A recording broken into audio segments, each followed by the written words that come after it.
السلام علیکم۔ کبھی کبھی انسان اپنی زندگی میں کچھ لوگوں پر آنکھ بند کر کے بھروسہ کر لیتے ہیں اور انہیں یہ موقع دیتے ہیں کہ وہ ہماری زندگی میں داخل ہوں اور ہمارے دلوں میں اعتماد کا بیج بوئیں۔ لیکن اکثر یہی لوگ ہمارے اعتماد کو توڑ کر ہمیں ایسا نقصان پہنچاتے ہیں جس کا زخم شاید ساری زندگی نہ بھر سکے۔ یہ کہانی بھی ایک ایسی ہی سادہ دل لڑکی کی ہے جس نے نہ سمجھی میں اپنے ہی ہاتھوں سے اپنی دنیا ختم کر دی۔ Welcome to my channel UN horrors. آج کی یہ سبق آموز کہانی ہمیں عائشہ نے کراچی سے بھیجی ہے۔ یہ کہانی ہم انہی کی زبانی سنیں گے۔ میرا نام عائشہ ہے۔ میں کراچی کے ایک پوش علاقے سے تعلق رکھتی تھی۔ پرائیویسی ریزن کی وجہ سے میں اپنے علاقے کا نام نہیں بتانا چاہتی۔ آج سے پہلے میری زندگی بہت خوشحال تھی۔ میری فیملی میں میرے ہسبینڈ، میں اور میرے 2 چھوٹے بچے شامل تھے۔ میرے ساس سسر کی میری شادی سے پہلے ہی ڈیتھ ہو چکی تھی۔ ایک شادی شدہ نند تھی جو بیرون ملک مقیم تھی۔ غرض یہ کہ میری فیملی ہر لحاظ سے ایک آئیڈیل فیملی تھی۔ میری پیرنٹس کی اگر بات کریں تو وہ ایک مڈل کلاس فیملی سے تعلق رکھتے تھے جو کراچی کے ایک عام سے علاقے میں رہتے تھے، جبکہ میرے ہسبینڈ ایک اچھی پوسٹ پر فائز تھے۔ میرے ہسبینڈ مجھ سے بہت پیار کرتے تھے۔ ہم ایک اچھی اور آئیڈیل لائف گزار رہے تھے کہ ایک دن میری زندگی میں ایک ایسا موڑ آیا جس نے میری زندگی کو پوری طرح سے بدل کر رکھ دیا۔ ایک بار میں اپنی امی سے ملنے گئی تو امی نے مجھے بتایا کہ عائشہ، سمینہ کی طلاق ہو گئی ہے۔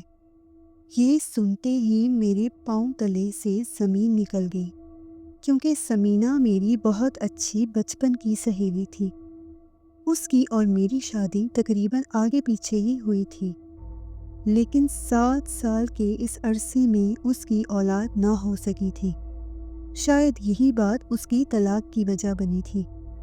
مجھ سے یہ سن کر رہا نہ گیا اور میں اپنی پیاری سہیلی کو ملنے اس کے گھر چلی گئی، جو کچھ قدم کے فاصلے پر واقع تھا۔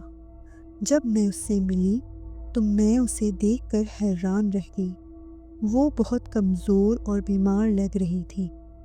مجھے دیکھتے ہی وہ میرے گلے لگی اور پھوٹ پھوٹ کر رونے لگی۔ میں نے اسے سمجھایا، حوصلہ دیا۔ کافی دیر اس کے پاس بیٹھی، پھر گھر آ گئی۔ گھر تو میں آ گئی تھی مگر میرے ذہن سے سمینہ کا خیال نہیں نکل رہا تھا۔ اعظم نے مجھے جب پریشان دیکھا تو وجہ پوچھی۔ میں نے انہیں سب بتا دیا۔ وہ بھی سن کر افسردہ ہو گئے تھے۔ خیر، زندگی اپنے معمول پر چل رہی تھی کہ ایک دن میرے گھر کی بیل بجی۔ یہ دن کے 11 بجے کا وقت تھا۔ میں نے جیسے ہی دروازہ کھولا تو یہ دیکھ کر حیران رہ گئی کہ میرے سامنے میری امی اور ان کے ساتھ سمینہ کھڑی تھی۔ میں اسے دیکھ کر بہت خوش ہوئی، اسے لا کر بٹھایا۔ امی بتانے لگیں کہ سمینہ بہت اداس تھی اور تم سے ملنے کا کہہ رہی تھی تو میں اسے تمہارے گھر لے آئی۔ آپ نے بہت اچھا کیا امی، میں نے کہا۔ اس دن تقریباً سارا دن ہی سمینہ میری طرف رکی اور رات کو میرے ہسبینڈ کے آنے کے بعد ہم سب نے مل کر کھانا کھایا اور پھر سمینہ اور امی کو اعظم واپس گھر ڈراپ کر آئے۔ اب اکثر ہی سمینہ میری طرف چکر لگانے لگی تھی۔ وہ شام کو آتی اور رات دیر تک میری طرف ٹھہرتی، پھر میں اور میرے ہسبینڈ اسے گھر چھوڑ آتے۔ میں مطمئن تھی کہ چلو سمینہ خوش ہے۔ وہ جب بھی میری طرف آتی تو کچھ نہ کچھ گھر سے بنا کر ضرور لاتی تھی اور ہمیشہ یہ اشور کرتی کہ میرے ہسبینڈ وہ چیز ضرور کھائیں۔ وہ اعظم کو بھائی کہہ کے بلاتی تھی۔ مجھے کبھی اس پر شک نہیں گیا۔ دن یوں ہی گزرتے گئے۔ آہستہ آہستہ مجھے محسوس ہونے لگا کہ اعظم کا رویہ مجھ سے کچھ بدلا ہوا ہے۔ وہ اکثر بات بات پر مجھ سے لڑنے لگتے تھے۔ حالانکہ وہ پہلے ایسے نہیں تھے۔ میں نے یہ سوچ کر جانے دیا کہ ہو سکتا ہے کام کا برڈن ہو، تھک جاتے ہوں گے، لیکن اب تو یہ آئے دن ہونے لگا۔ وہ مجھ سے بنا کسی بات پر لڑنے لگتے۔ لڑائی اس قدر زیادہ بڑھ جاتی کہ نوبت مار پیٹ تک آ گئی۔ وہ پہلی دفعہ تھی جب اعظم نے مجھ پر ہاتھ اٹھایا۔ ساری رات میں نے رو کر گزاری۔ میں نے اس بات کو بھی برداشت کیا اور معاملہ اللہ پر چھوڑ دیا۔ اگلے دن پھر سمینہ آئی تو جذبات میں آ کر میں نے اپنے دل کی ساری بات اس سے کہہ دی۔ اس نے مجھے حوصلہ دیا اور کہنے لگی، اس کا حل ہے میرے پاس، اگر تم چاہو تو میں تمہاری مدد کر سکتی ہوں۔ میں ایک پیر صاحب کو جانتی ہوں، وہ اعظم بھائی پر ایسا دم کریں گے کہ ان کی نفرت محبت میں بدل جائے گی، لیکن اس کے لیے آپ کو مجھے اعظم بھائی کی کوئی استعمال شدہ چیز دینی پڑے گی۔ پہلے تو میں یہ سن کر گھبرا گئی، لیکن پھر مجھے کچھ سمجھ نہ آیا اور میں نے سمینہ کو اعظم کی ایک شرٹ دے دی جو وہ صبح آفس جاتے وقت اتار گئے تھے۔ میری زندگی کی یہ سب سے بڑی غلطی تھی۔ اس کے بعد بہت دن گزر گئے مگر سمینہ نہ آئی۔ اعظم کا رویہ مزید خراب ہو گیا تھا۔ ویسے تو وہ بالکل نارمل ہوتے، لیکن جیسے ہی میں ان کے سامنے آتی وہ مجھے نفرت سے دیکھتے اور منہ پھیر لیتے۔ یہ سب چل ہی رہا تھا کہ ایک دن سمینہ معمول کی طرح ہمارے گھر آئی۔ میں شرٹ والی بات بالکل بھول چکی تھی۔ سمینہ آئی، مجھ سے کچھ دیر باتیں کرتی رہی۔ کچھ دیر میں میرے بچے آ گئے تو میں بچوں میں مصروف ہو گئی۔ بچوں سے فارغ ہو کر جب میں نے دیکھا تو سمینہ ڈرائنگ روم میں نہیں تھی۔ میں نے سوچا شاید واش روم گئی ہوگی۔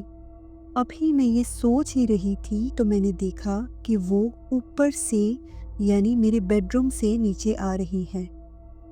مجھے بہت عجیب لگا۔ میں نے پوچھا کہ تم کہاں گئی تھی؟ تو وہ کہنے لگی کہ تم بچوں کے ساتھ لگی ہوئی تھی تو میں نے سوچا کہ وہ جو شرٹ تم نے مجھے دی تھی نا اعظم بھائی کی، وہ واپس کمرے میں رکھاؤں۔ میں نے کہا اچھا، لیکن تم مجھے دے دیتی، میں خود رکھ دیتی۔ خیر، کیا کہا پیر صاحب نے؟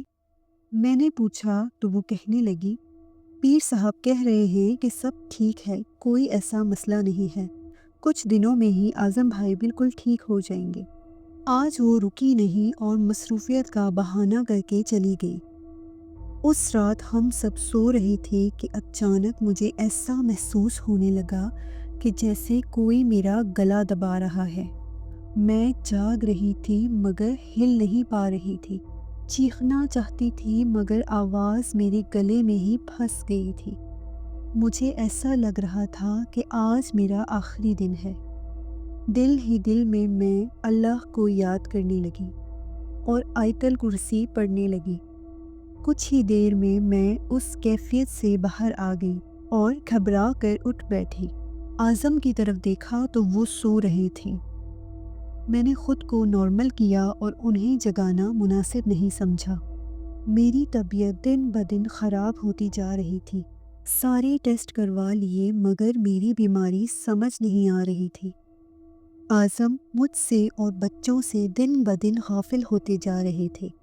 صبح بھی بنا ناشتہ کیے چلے جاتے اور رات کو بھی دیر تک گھر آتے۔ میں سارا دن بیڈ پر پڑی رہتی۔ میری حالت ایسی ہو گئی تھی کہ مجھ سے 2 قدم چلنا محال ہو گیا تھا۔ میری امی کو جب میری طبیعت کا پتہ چلا تو مجھ سے ملنے آئیں۔ وہ تو میری حالت دیکھ کر صدمے میں آ گئی تھی۔ میں پوری طرح ملازمین کے رحم و کرم پر تھی۔ میں نے امی سے کہا کہ امی آپ کچھ دن میرے پاس رک جائیں۔ امی نے مجھے کہا کہ تم نے پہلے کیوں نہیں بتایا؟ میں نے ان سے کہا کہ میں آپ کو پریشان نہیں کرنا چاہتی تھی۔ باتوں ہی باتوں میں نے امی سے سمینہ کا پوچھا تو امی کہنے لگی، بیٹا وہ تو میری طرف بھی کافی وقت گزر گیا نہیں آئی۔ محلے والوں سے سنا ہے کہ آج کل وہ بہت خوش رہتی ہے اور یہ کہ اس کے تو مزاج ہی نہیں ملتے۔ خیر، پھر امی نے مجھ سے کہا کہ بیٹا تم میرے ساتھ چلو۔ میں بھی اس گھٹن زدہ ماحول سے تنگ آ چکی تھی اور کچھ وقت کے لیے اس گھر سے نکلنا چاہتی تھی۔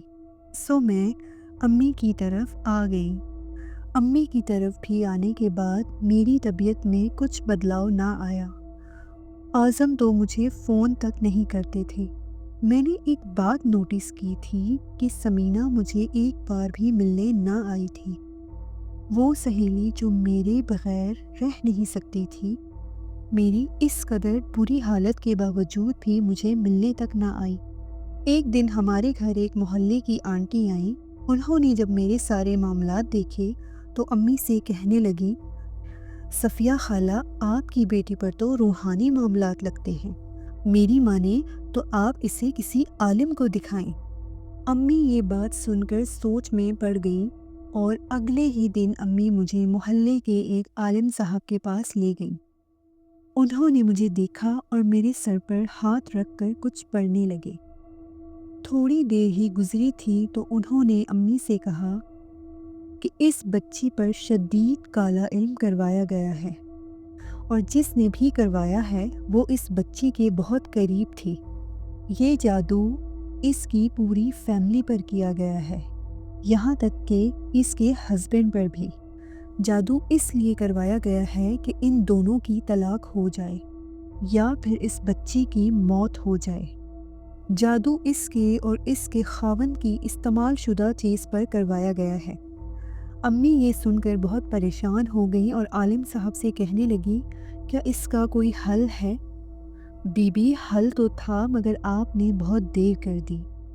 اس بچی کے مخصوص ایام میں استعمال ہونے والی چیز پر یہ جادو کیا گیا ہے، جو کہ بہت خطرناک ہے۔ عالم صاحب نے ہمیں کچھ تعویذات دیے جو کہ مجھے پانی میں گھول کر پینے تھے، اور سختی سے تاکید کی کہ ہر ہفتے میں ان کی طرف چکر لگاؤں تاکہ وہ مجھ پر دم کر سکیں۔ میں بھی یہی سوچ رہی تھی کہ کون ہے جو یہ کر سکتا ہے۔ دن اسی طرح گزرتے رہے۔ ایک دن میں نے امی سے کہا کہ امی، میں گھر جانا چاہتی ہوں۔ امی نے کہا، ٹھیک ہے بیٹا، میں اعظم کو فون کرتی ہوں کہ تمہیں آ کر لے جائے۔ امی نے جب اعظم کو فون کیا کہ عائشہ گھر آنا چاہتی ہے، تم اس سے آ کر لے جاؤ، تو جو اعظم نے جواب دیا وہ سن کر میری امی ایک دم صوفے پر ڈھہ گئی۔ فون بند ہوا تو میں نے امی سے پوچھا کہ امی کیا ہوا؟ وہ رونے لگی اور کہنے لگی کہ اعظم تمہیں طلاق دے رہا ہے، اس نے دوسری شادی کرنے کا ارادہ کر لیا ہے۔ جانتی ہو کس سے؟ سمینہ سے۔ امی کی یہ بات سن کر میرے پیروں تلے سے زمین نکل گئی۔ میں تو پہلے ہی ٹوٹ چکی تھی، اس خبر نے تو میرے پورے وجود کو جھنجھوڑ کر رکھ دیا۔ 2 دن بعد طلاق کے پیپرز ہمارے گھر پر موجود تھے۔ جب اعظم مجھے چھوڑنے کا ارادہ کر ہی چکے تھے تو میں کر بھی کیا سکتی تھی؟ اب میرے سامنے ساری گتھیاں کھلتی گئیں کہ کس طرح سمینہ نے پہلے میرے گھر تک رسائی حاصل کی اور پھر میرے شوہر تک۔ اس نے نہ صرف مجھ پر بلکہ میرے شوہر پر بھی جادو کروا کے ان کے دماغ کو اپنے بس میں کر لیا۔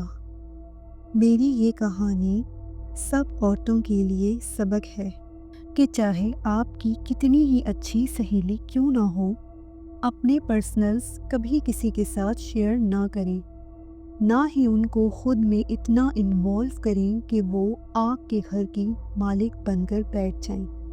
اگر آپ کو ہماری یہ کہانی پسند آئی تو ہمارے چینل کو